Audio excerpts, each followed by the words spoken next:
I can't stress this enough. Recovering from injuries, recuperating, don't let those muscles tighten, because the way our body works is to compensate and tighten somewhere else or overuse another muscle. It's really important to have those muscles working efficiently.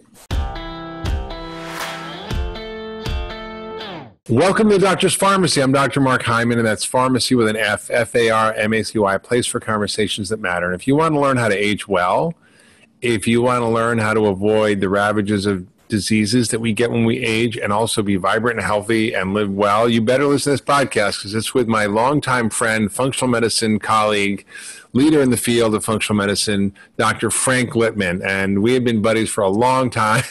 We've been running this road for a long time. And then we were just joking at how old we're getting. We used to be young whippersnappers in our 30s and 40s, and now we're 60 and 65.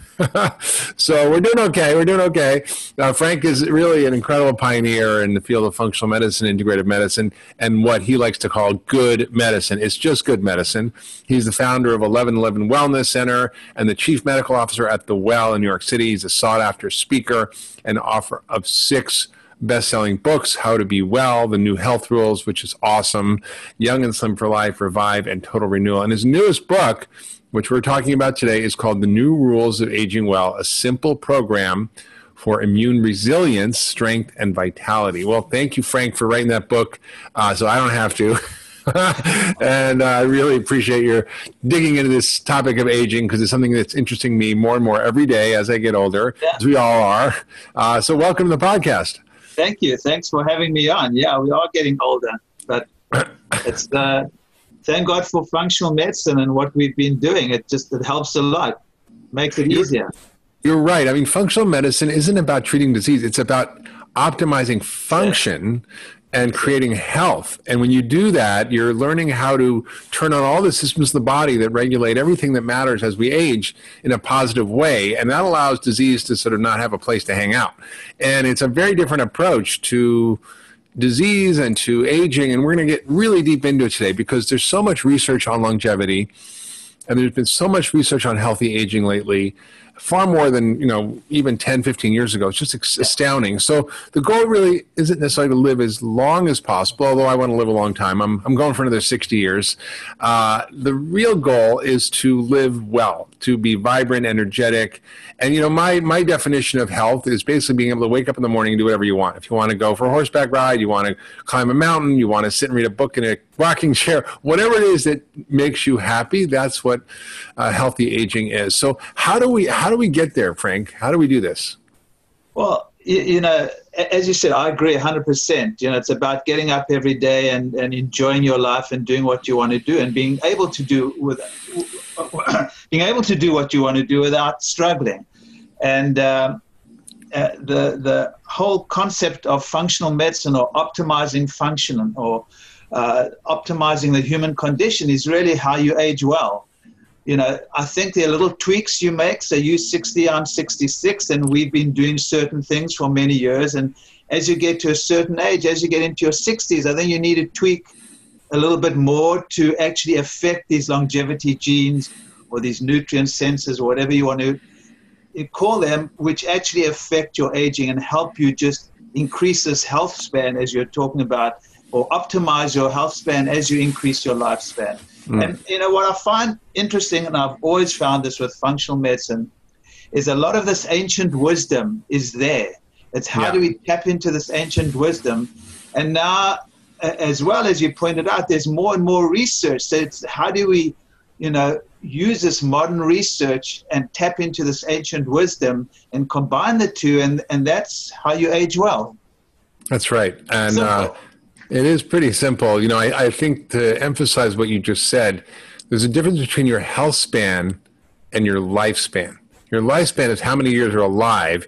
Your health span is how many years of your life are healthy. So you could live to be 90 and your health span could be 60, and meaning you start to go downhill and you become decrepit and end up in a nursing home for 20 years. That is not the way we want to live. You basically want to live fully until the day you die and then drop dead of nothing. And I think that's what I'm looking forward to. Yeah, exactly. And that's, I think that was the impetus of the book, especially, I now have a grandchild, and I want to enjoy my grandchild growing up and be healthy and vibrant and be able to play with. And that was sort of the impetus of, what else can I do? I mean, yes, I eat well, I exercise, I meditate, sleep is very important. So I started getting into the research and what are these little tweaks that I can do as I get older. And so that was why I wrote the book. It was, in a way, a selfish journey. I wanted to see what would help me. And then, as I do with my books, I try and make it simple for people because I think a lot of this research is very complicated. When you talk about the mTOR and the AMPK and a lot of these complicated concepts, my modus operandi is always how do I make it simple for people to understand so they can take these nuggets and make changes in their lives. They don't have to understand what mTOR is, although we can talk about it. They don't have to understand that you have these longevity genes that may be affected by certain, of what you do. People just want to know what to do and how to do it. And that's sort of what I try to do in the book. Your books are very good because they're very clear. They're simple, but not too simple. They're very practical, and they're laid out in ways that are in digestible chunks that allow you to just absorb the information. And I'm actually a little jealous because I love those books and I think they're laid out so beautifully and you parse it down to just the essential things. And I like to write, way too long books, so much I want to explain, but this is such a practical set of tools for living, not just aging well, but living well. So, it's the same thing. If you want to age well or be healthy now or live well or get rid of disease, it's all the same. So what do you think the biggest factor is when it comes to aging that controls our aging process? Well, I don't know if there's one biggest factor, but the things that I've changed, we probably live very similar lives. We have the things that I've changed now in the last couple of years have been, one, I eat less. And I do that mainly by fasting a lot. I mainly, do time-restricted eating, which in a way forces me to eat less. I have 2 meals a day instead of 3 meals a day. So I eat less. I really pay attention to my sleep, like more attention than ever, which I think is important. And sorry, just to go back to what I eat, and the big change.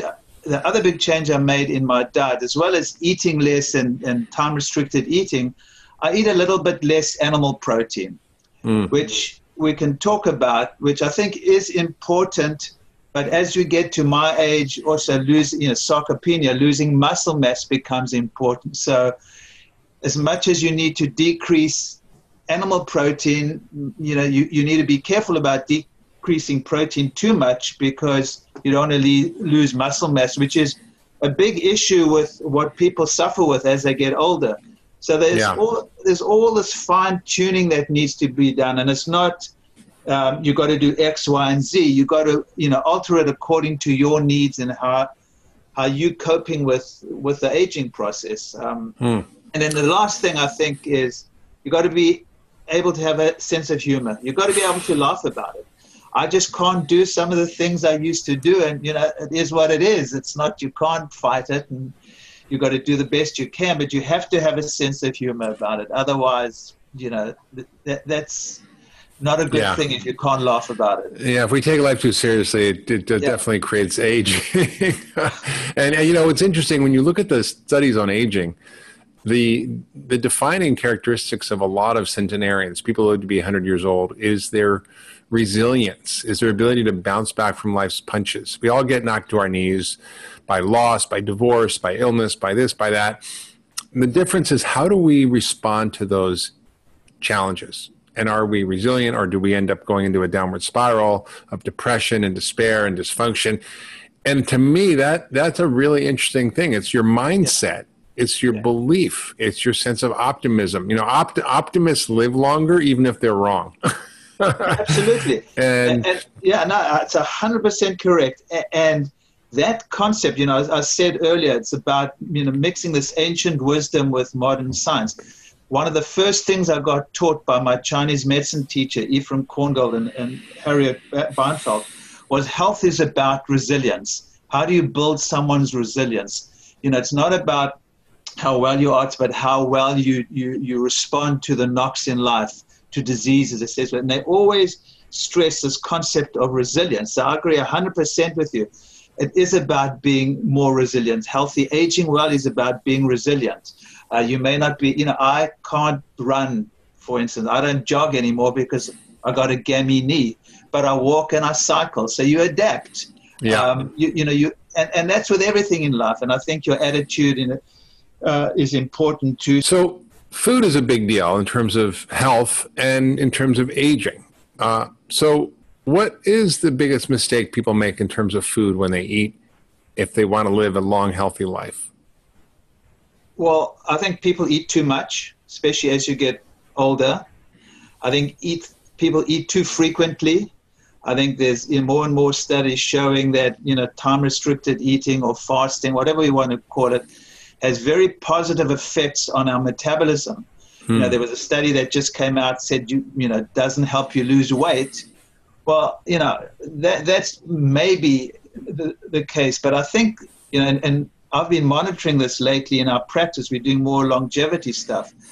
We've been monitoring biomarkers for health and aging with people who are doing, whether it's time-restricted eating or doing fasting, mimicking diets or fasting, whatever way they're fasting.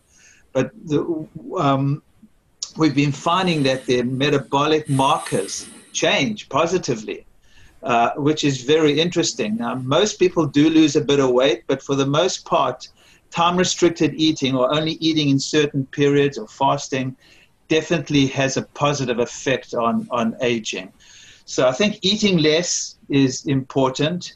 Low carbohydrate diet. I mean, you came up with this brilliant term called the Epigenome diet, which I think is absolutely brilliant. So thank you for that. Well, Frank, just for people listening, the way I came up with that was I was on a panel with Frank and another doctor who was a vegan cardiologist, and Frank was more focused on paleo at the time, and they were arguing and fighting, and I was in the middle like a ping pong ball and back and forth. I'm like, if you're paleo and you're vegan, then I must be pegan. And I sort of laughed as a joke. But then I realized it really made a lot of sense because they have far more in common with each other than the traditional American diet. The only difference is where you get your protein, which is animals or beans and grains. That's it. Everything else is the same. Exactly. So I think, if we want to look at a diet that was probably the best, would be a variation, some type of vegan diet. I'm not against animal protein, but as you get older, I think you need to eat a little bit less animal protein. Probably, this is what the research is showing, that the amino acid composition of animal proteins, in particular meat, is such that it inhibits one of or stimulates one of these biomarkers that you don't, these nutrient sensors or longevity genes that you don't want to stimulate as you get older. When you're young, when you're up to 40 or so and you want to get stronger and build muscle, then eating animal protein is good. But as you get older, it may be a problem. Hasn't this research shown that actually as you get older that you need more protein to improve your muscle synthesis, which is really the thing that makes us age faster? We were talking about it before, but sarcopenia, this loss of muscle, results in a whole series of consequences, including inflammation and prediabetes and abnormal cholesterol and all kinds of issues that lower hormones and increase cortisol and decrease testosterone.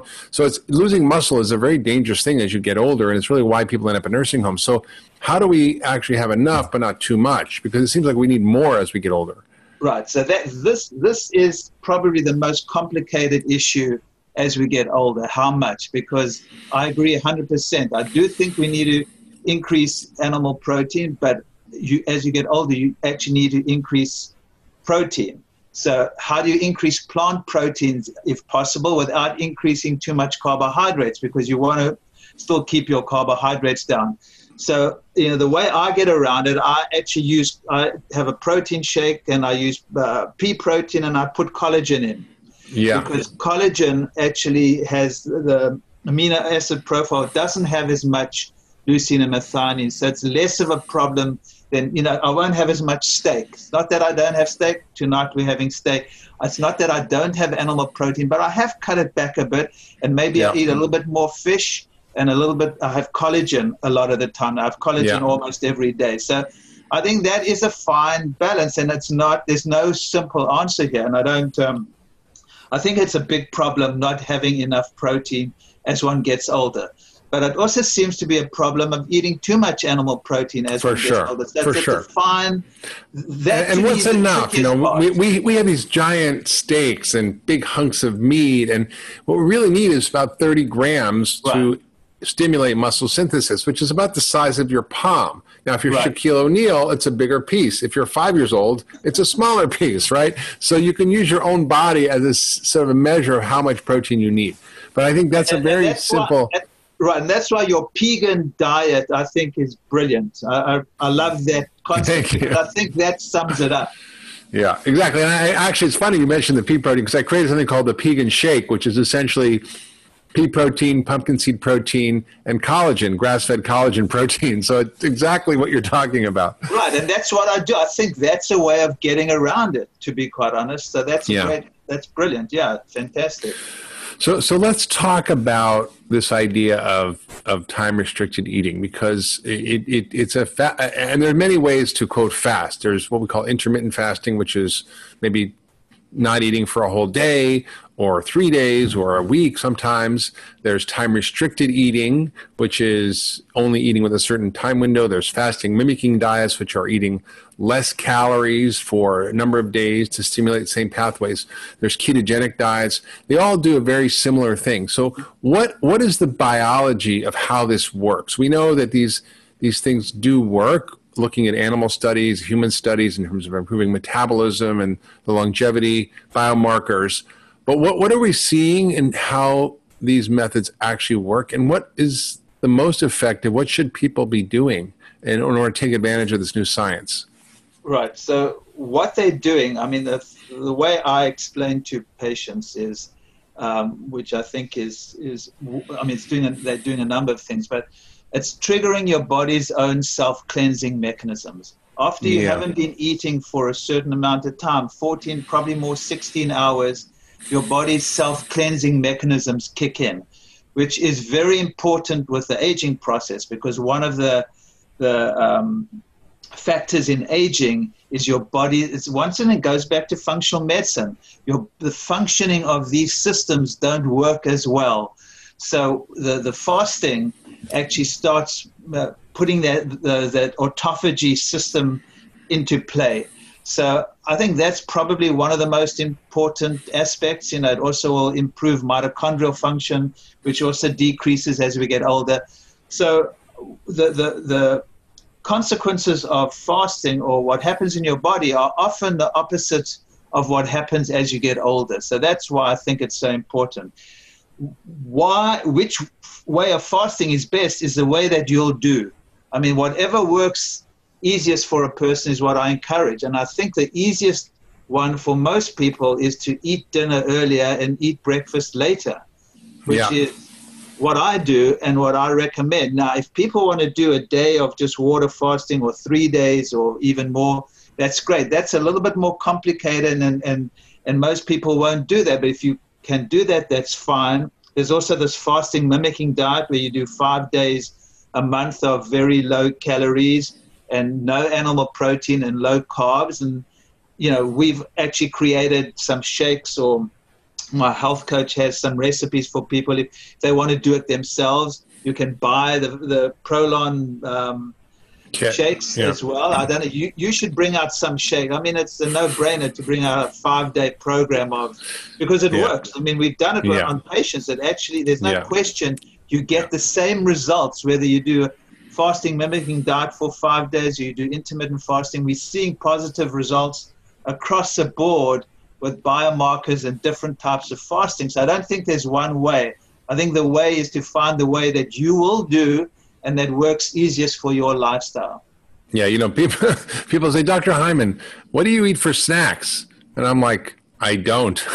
I think snacking is the worst invention. Snack foods are typically really unhealthy, and they're a modern invention, and we used to not have to be eating all the time. And that's the problem. We're eating all the time. And I think, just to underscore what you said about these different approaches to time-restricted eating, intermittent fasting, fasting mimicking diets is they activate a set of mechanisms in the body that improve blood sugar control, that get rid of belly fat, that increase muscle synthesis, that build your bone density, that increase testosterone, that increase brain function and cognitive function, that improve your stem cell function, that help your immune system.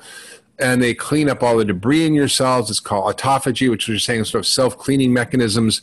There's mitophagy as well that comes from the same process. So these are things that we actually can take advantage about without actually changing what we eat. Now, if you change what you eat, you get a double benefit. But these are very powerful things that we should be paying attention to in the science. And I think you just feel better. You feel more energetic rather than being sluggish from eating food all the time. Right. No, and you nailed it. Thank you. You know, all those mechanisms are what actually start, their function decreases as we get older. It becomes harder to keep your blood sugar under control, the muscle synthesis, all brain cognition and brain function. So fasting is like a magic pill, or eating less and is a magic pill. So to me, that's, probably the most important thing you can do. It's true. Hi, everyone. Hope you're enjoying the episode. Before we continue, we have a quick message from Dr. Mark Hyman about his new company, Farmacy, and their first product, the 10-Day Reset. Hey, it's Dr. Hyman. Do you have FLC? What's FLC? It's when you feel like crap. It's a problem that so many people suffer from and often have no idea that it's not normal or that you can fix it. I mean, you know the feeling. It's when you're super sluggish, your digestion's off, you can't think clearly, or you have brain fog, or you just feel run down. Can you relate? I know most people can. But the real question is, what the heck do we do about it? Well, I hate to break the news, but there's no magic bullet. FLC isn't caused by one single thing, so there's not one single solution. However, there is a systems-based approach, a way to tackle the multiple root factors that contribute to FLC, and I call that system the 10-Day Reset. The 10-Day Reset combines food, key lifestyle habits, and targeted supplements to address FLC straight on.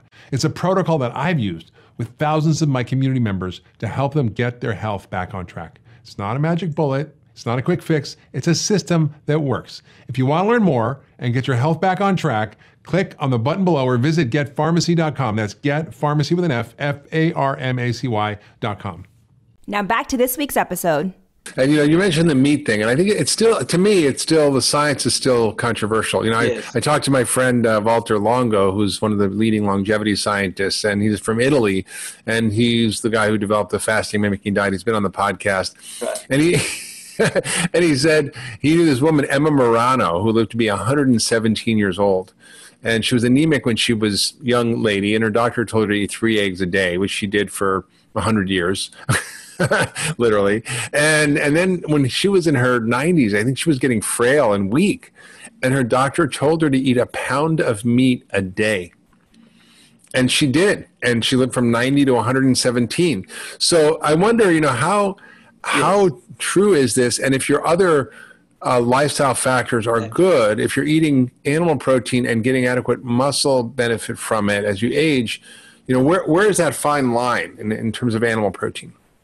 Well, I think this is the dilemma. Not really a dilemma, but I think we all need to, find what works for our bodies. But I think it also points out a factor that in Western medicine, we always try and look for the one thing that works, and everything works together. We have this complicated system, and the mTOR issue may be one small part of it. So I think you've got to find that balance. I agree. I know vegetarians who get cancer, the idea of animal protein causing cancer. Vegetarians get cancer. Vegetarians don't do well. You've got to find out what works for you. And once again, I'm not trying to blow smoke up here, but the Pegan concept, the Pegan diet, I think, and finding your own type of Pegan diet, I think, is if we're looking for a solution, not that there's a solution. The Pegan diet in terms of food, you, Frank. Intermittent fasting, eating within that content of time-restricted eating, a Pegan diet is the way we all should be eating. Yeah, and I think the other thing that is important, I've noticed for aging, is muscle, and I think we have a neglected organ, which is our muscle, that we don't pay much attention to. And this condition that we get as we age, and it's inexorable. Like if you don't do something to stop it aggressively, you will lose muscle. So you could be the same weight at 65 than you are at 25, but your body be twice as fat. And it literally looks like a ribeye marble steak, as opposed to a filet mignon, which is what you want for your muscle with no fat rippling through it. That's all related to our diet and the lack of exercise. And so the two things I want you to talk about is the other side of the coin, because protein you need and you want to get enough but not too much, but it's actually sugar and starch that drive this aging process. And then that combined with muscle strengthening and building as you get older seems to be some of the most important factors. So can you talk about those and how they relate to aging? Sure. Well, sugar and starches are the devil. There's no, I mean, it's not even a debate. You've got to get as much of that out of your diet as possible. So you want to eat. The protein is a harder one. How much protein you eat, and I think as you get older, maybe decreasing animal protein, increasing a bit of plant protein, but still keeping those carbohydrates as low as possible, or the sugars and the starches. Right. I think the muscle issue is interesting, because I've been doing acupuncture for so long, and I really got into the functioning of the muscles. So it's not just about building muscle. You want those muscles to work efficiently. And what I see a lot of, especially as we get older and we have injuries, certain muscle groups tighten up. And when certain muscles tighten up and they don't fire, your body compensates and starts using other muscles. So let's say you have a tight hip or you have an ankle problem. Your back muscles have to work more, and then you start getting back pains, and then maybe it goes up to your shoulders. So not only do you have to improve muscle mass or watch the loss of muscle as you get older, you've got to watch that functioning, because as we get older, those muscles tighten and the fascia tightens, that thin layer that surrounds the muscles. Like, when you cut open a chicken and there's this fascia around the muscles, that surrounds all our muscles in our body. And that, as an acupuncturist and paying a lot of attention to that for the last 30 years, I've seen becomes a problem, especially as we get older and as we injure ourselves. And especially as we get older and we injure ourselves, we don't tend to recover as well. So it's really important when you do injure yourself to get some body work, to get some acupuncture, to get those muscles working efficiently again, and not just letting injuries sit there and not treat them. So I think it's not only building muscle mass and not losing muscle mass, but it's improving the muscle efficiency, and that's keeping those muscles long and limber, and watching that the fascia doesn't tighten. That's a really good point, Frank, because I've had back issues my whole life, from back surgery when I was 30, and recently had another back surgery. And now I'm getting treated by this physical therapist who's going into the fascia and rewiring things, and then giving me exercise to do that compensate for the inactive muscles, exactly what you were talking about. And it's been only like 3 days of working with this person, and I feel like a different human being. My body feels limber, lighter, opener. It's pretty amazing. So I mean, not everybody can access that, but there's ways you can do it yourself with foam rollers and other things to really help. Okay, so let's talk about something that is... And in the book, I talk about foam rolling. I think I just have to mention foam rolling, because I think that is, a lot of people can't afford going to some body worker who does deep tissue work, but foam rolling is sort of the closest you'll get to going to someone who can do that. I can't stress this enough. Recovering from injuries, recuperating, don't let those muscles tighten, because the way our body works is to compensate and tighten somewhere else or overuse another muscle. It's really important to have those muscles working efficiently. It's one area of functional medicine that we didn't really get into in functional medicine. We talked about most of the other organs, but we didn't really talk about the functioning of the musculoskeletal system. Yeah. I think that is really important. Well, it's definitely one of the nodes on the matrix, which is structural, but if we don't get into it enough, I agree. And actually, we're talking about building a whole course on structural modules. So I think that's very important. Yeah. All right, let's talk about something that is a little abstract, but is really central to aging, and that is impacted by our diet, light, by exercise, by environmental toxins. And it's something called our mitochondria. And we've talked about that on the show a little bit before, but it's really important. So what are mitochondria? Why are they so important in aging and disease? And how do we improve them? Because it seems to be the central feature of aging is the dysfunction and the loss of mitochondria. Right. So the mitochondria are just the energy powerhouses in the cells, and you have many in all our cells. And as we get older, their number decreases and their function decreases. So optimizing their function and trying to increase their number is one of the most important things you can do for aging. And interestingly enough, most of the things we've been talking about improve mitochondrial function or increase the number. We'll mention a couple of others we haven't, but it's a low carbohydrate diet or fats are what the mitochondria thrive on. Fasting is particularly good for mitochondria. Exercise, in particularly high intensity interval training, is really good for it. Strength training as well. So sleep, a lot of the lifestyle changes, to me, the mitochondria are what we in Chinese medicine talk about qi. We talk about the energy and how do you boost qi. To me, the mitochondria are the Western equivalent to qi. That's your body's energy. And all these changes we talk about actually work with the mitochondria. One of the things we haven't talked about and which actually are seems to work well or stimulate the mitochondria is this concept called hormesis, which is... I love that concept. What does that mean? What does that mean? I love that concept. So hormesis means sort of what doesn't kill you makes you stronger, basically. That's perfect definition. That's the best definition I've ever heard. That's a little bit of stress is actually good for the body.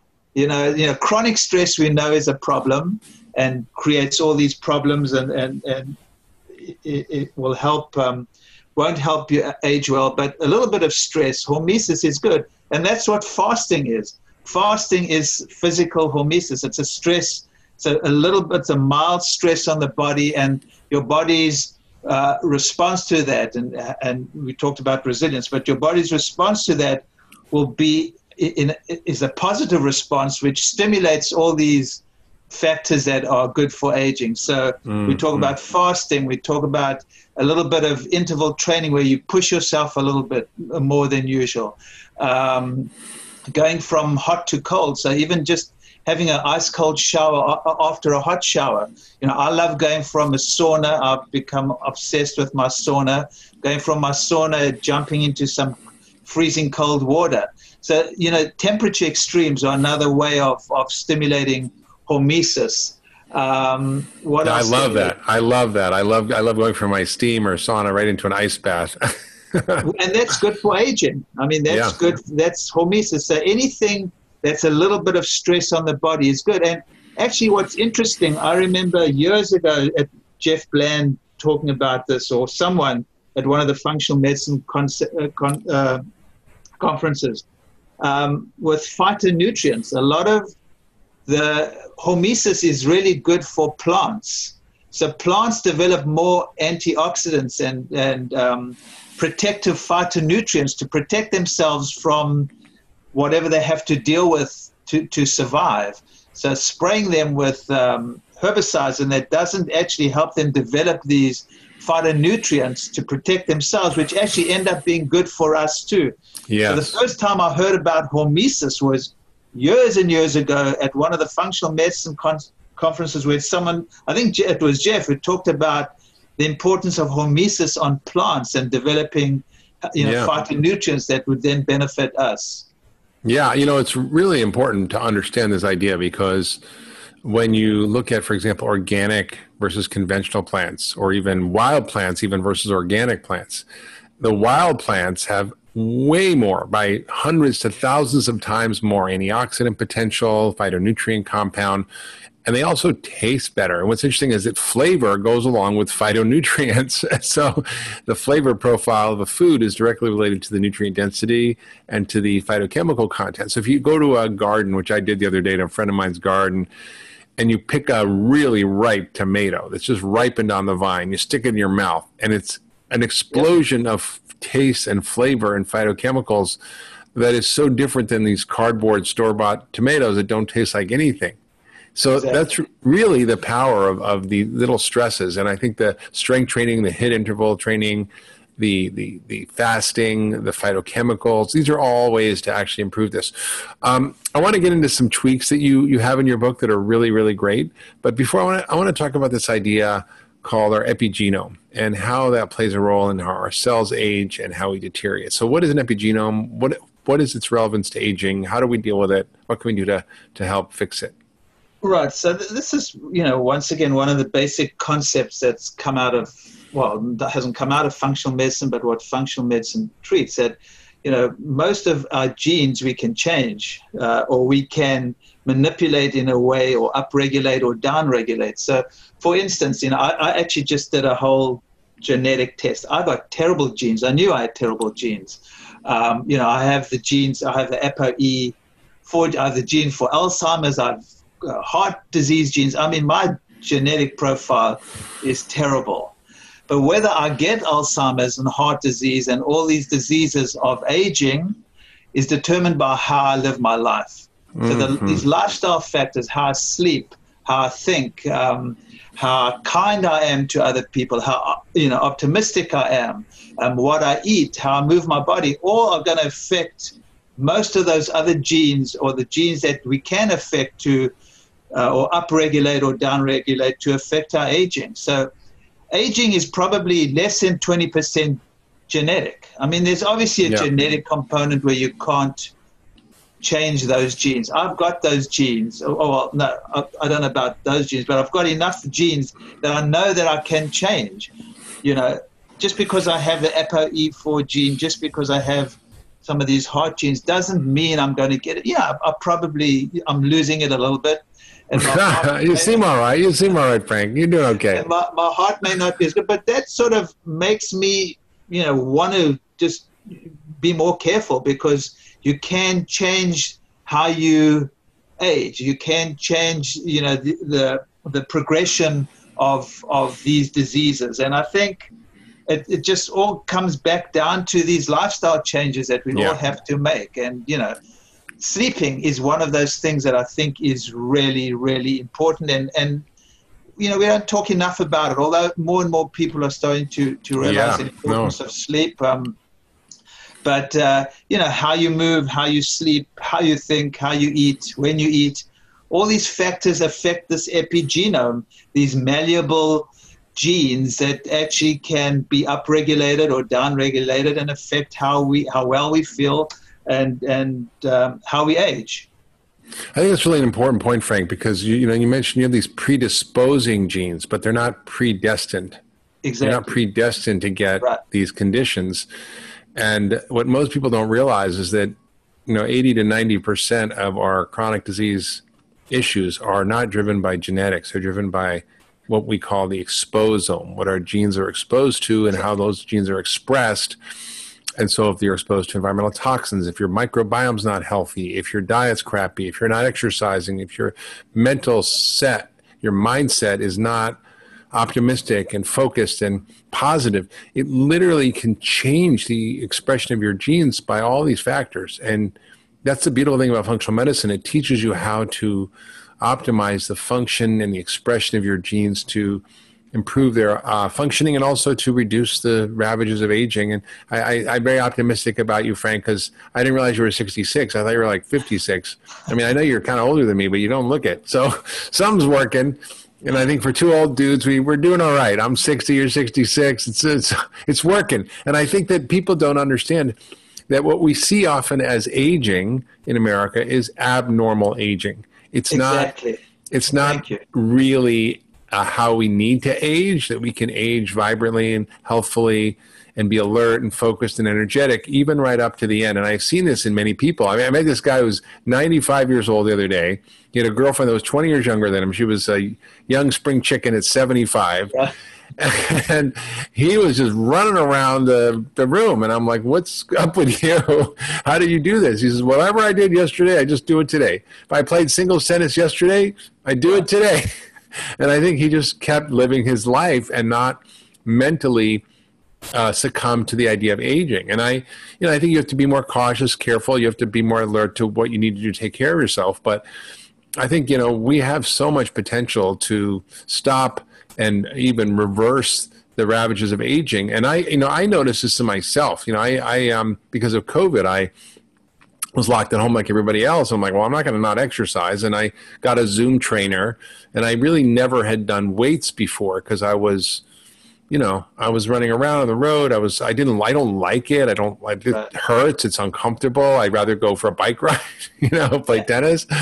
And I got serious about it. And within a very short time, I noticed my body started to change. I literally put on 10 pounds of muscle. It was like, I was an incredible transformation. And it was just in a very short time. So I think we have the potential at any age to stop and even reverse these effects. And what I love about your book, Frank, is that you have very simple tweaks that have a profound impact on healthy aging. So talk about some of these tweaks, and I can sort of trigger you if you need to, but I just think there's some really... Trigger me. Yeah, I'm getting old. I can't remember.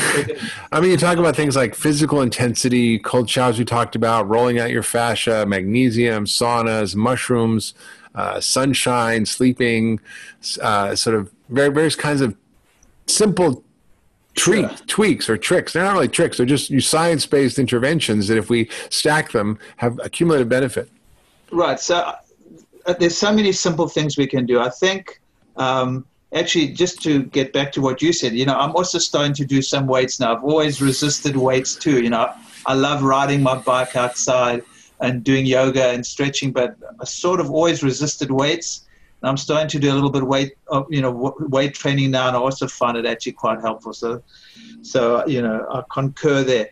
I think, I'm going to start back to the fascia and watching injuries, because what I've seen so often in so many people, because I see so many patients, many times people are exercising a lot and something happens, they injure themselves, and then they don't recover properly, and then they stop exercising or they don't exercise as much. So, I encourage everyone, when you do hurt yourself, just take care of that injury so it doesn't limit, it may change the way you exercise in future. I can't run because of my knee, but I ride a bike. So, you do want to continue exercising, but don't let that injury just stick around, or you don't let it fester. You need to treat injuries. So if you can't get body work, a foam roller can be really helpful. I think getting outside early in the morning, getting some fresh air and some natural light first thing in the morning is a really good thing. I find it helps people sleep at night.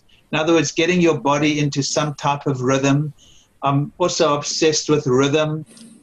Maybe because I saw when I first started doing medicine in South Africa, when I worked in the bush and there was no electricity, and I saw how people lived with the rhythms and cycles of life. They got up when it was light, they went to bed when it was dark, they ate whatever was local and grown locally. And they didn't seem to have a lot of the chronic diseases I was seeing in the city. So I think trying to keep a rhythm is important. If you can try keep it with the seasons and with day and night, it's important. So, if you go to bed, try wake up early and get outside and try go to bed at the same time every night. So try create some type of regular schedule. I think that's really helpful. I'm boring now. Me and my wife go to bed pretty early. It's been great with a little grandchild because he goes to bed even earlier than us, probably the only person who does. But if you can get into some type of rhythm, going to bed at the same time, waking up at the same time in the morning, and getting outside and getting some fresh air and some natural light, that's really helpful. I do think trying to incorporate some form of time-restricted eating is helpful for most people, especially as you get older than 50. It's a good idea. Keeping active during the day, so you don't have to go to the gym, you don't have to ride your bike, but get up and move around, move your body. You just want to move your body. It's amazing how inactive we are. When you look at an average day, I've got a ring. It's called an Aura ring, and it tells you how many hours of inactivity you have. And I'm like, holy crap! I'm at 8 hours of doing nothing and sitting on my doing podcasts or reading a book or working on my computer. And it just, it's really important to move. Right. And, I've found that since COVID, I've made that much more, especially doing more virtual sessions with patients and not in the office. I'm actually getting up in between and going out, which is good. So I think that's important. And I think the little things we talk about, don't take yourself so seriously, have a sense of humor about aging, being optimistic, being kind to others and yourself. I think kindness, compassion, I think these are all really important factors in aging. Yeah. And then finally having a sense of purpose and some meaning. And that sense of purpose may be your job, it may be your family, whatever it is, find something that's meaningful to you. It could be volunteering at a non-profit, but I think getting involved in something that's important to you is really important. And then finally, find a tribe or a community that you relate to, that supports you and that you can support. So, I think, yes, obviously eating, we talked about eating and sleeping and exercising, all important, but it's these non-tangible things that are important. And it's the little things we do on a daily basis, the ordinary things we do on a daily basis that have an extraordinary effect on our health and our aging.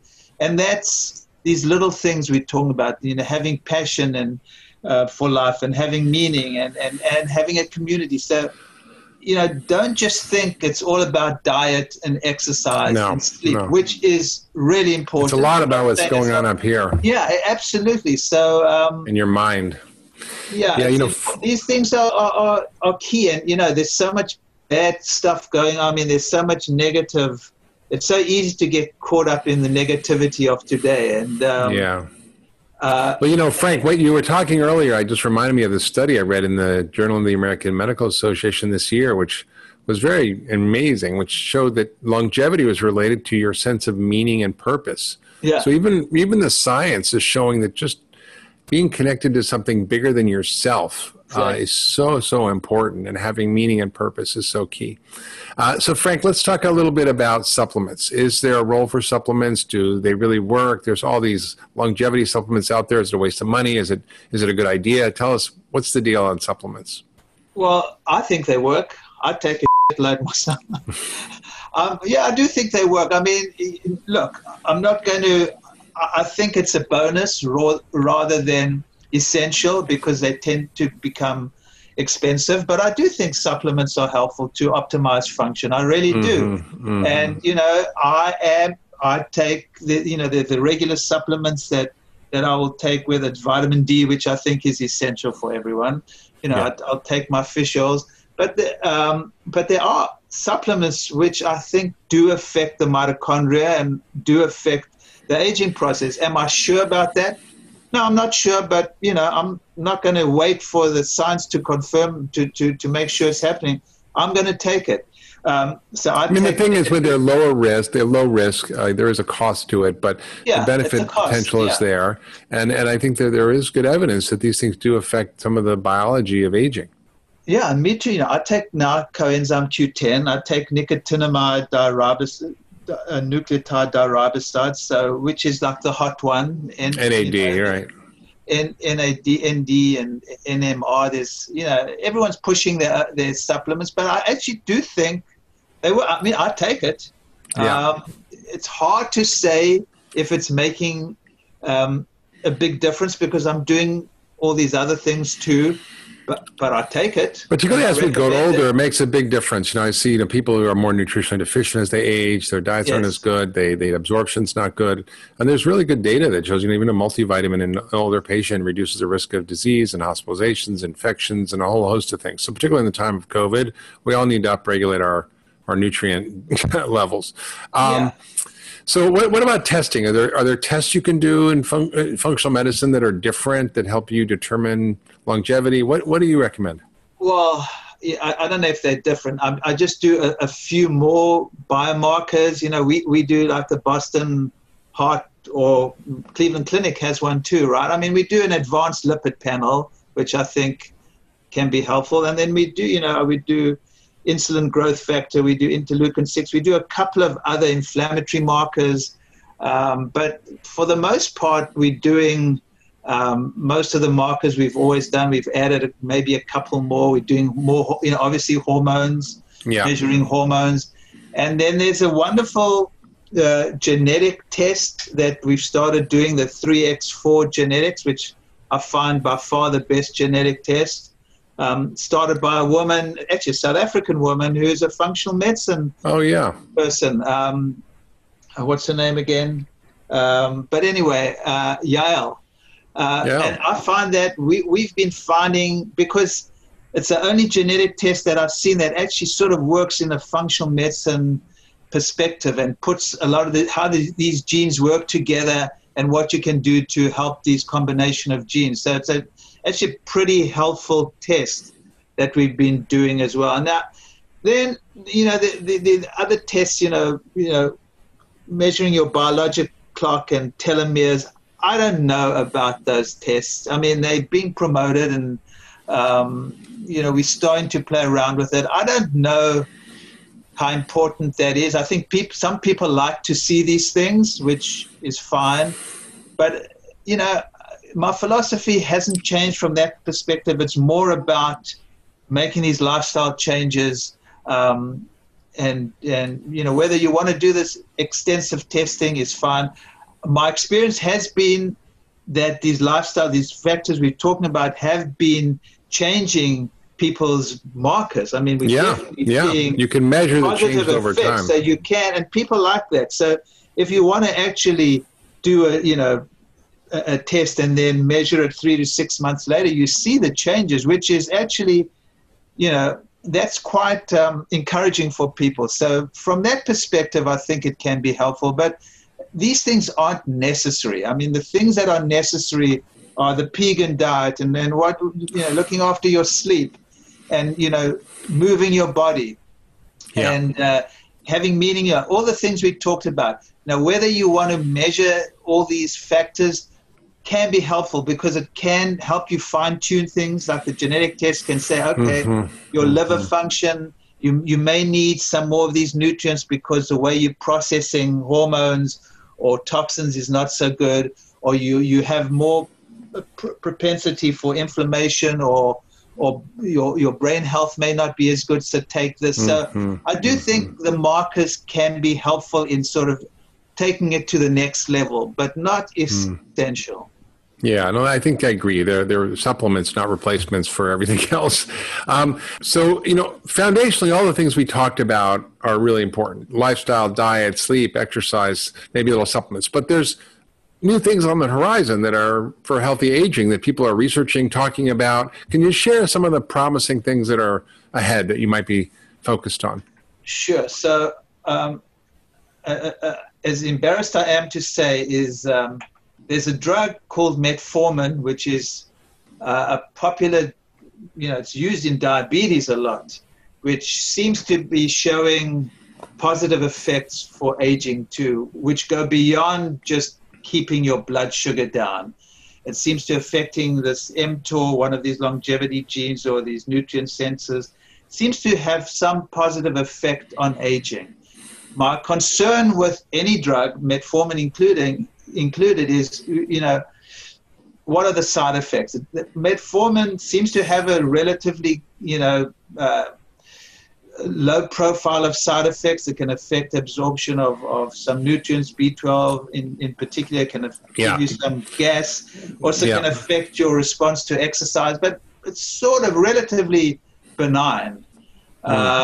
So that's one that I find interesting. There's a drug called rapamycin, which I'm definitely not recommending yet, which some people are taking, but because that rapamycin, shuts down mTOR. Yeah, mTOR. But so, those are the two drugs. And then some people are using peptides. I don't really know enough about peptides to recommend them. I find them quite intriguing and interesting. I just don't know enough about them yet. And I think, there's so much research going on to there's going to be, products coming out. But at this stage, it's really what we've been talking about. Metformin, especially if you tend to be pre-diabetic as you get older, is something interesting. I'm going to explore it a little bit further. I'm a little bit hesitant at the moment. Yeah, I'm cautious about it. Like berberine is the natural equivalent of metformin. I've been starting to take berberine now because that has similar effects to metformin. But that's as far as, I don't do the crazy stuff, the biohacking. The biohacking world has been very interesting because that's a very masculine approach to aging. But I think we've got some good stuff there. I mean, some of the biohacking guys, I think, go a bit too far. I'm a little bit more on the sort of more gentle side of the pushing it. Yeah. But I think there's a lot of it's a wild west out there, and people should be cautious. People using stem cells, exosomes, various kinds of stem therapies. cells is the other, exactly. I think there are promising things. They're not quite ready for prime time yet, and I need to think metformin is. I believe that if you focus on the lifestyle and the dietary things, you can probably achieve most of the same benefits. And what I worry about is like if people say, "Oh, I'll take a statin and I can eat a McDonald's; it'll be fine for my cholesterol." Exactly. That is just a bad idea. So, Frank, your book is just fantastic. I encourage everybody to get a copy. It's out. It's called The New Rules of Aging Well, a simple program for immune resilience, strength, and vitality. That's what it looks like. It's a fabulous book. I just think it's also a beautiful book. It's digestible. And there's so many brilliant little snippets of wisdom that are easily applied to your life every day. And it will help you not only live longer, live better, but also even if you're not old, it's a great book for just optimizing your health, whether you're 20, 30, 40, 50, 60. It is a good manual for your life. So I encourage you, Frank, to keep doing what you're doing. We've been on this road a long time, and as functional medicine practitioners, we do see the power of these methods to really transform people's lives when nothing really else does. So I'm planning to be 120. I don't know where you're going, Frank, but I'm really interested in this. You're right. We're both getting older, so we're way more interested in aging. So you're going to hear a lot more about it. And thank you so much for everything you do, Frank. And thank you, Mark. Thank you. And you can learn more about Frank's book. Go to Dr. Frank Lipman. That's Dr. Frank Lipman with 1P.com /books and learn more about Frank and his work. It's really tremendous. And if you love this podcast, please share it with your friends and family on social media. Leave a comment. Tell us about how you've figured out ways to age well and push off the ravages of aging, which we're trying to do. And subscribe wherever you get your podcast. And we'll see you next week on The Doctor's Pharmacy.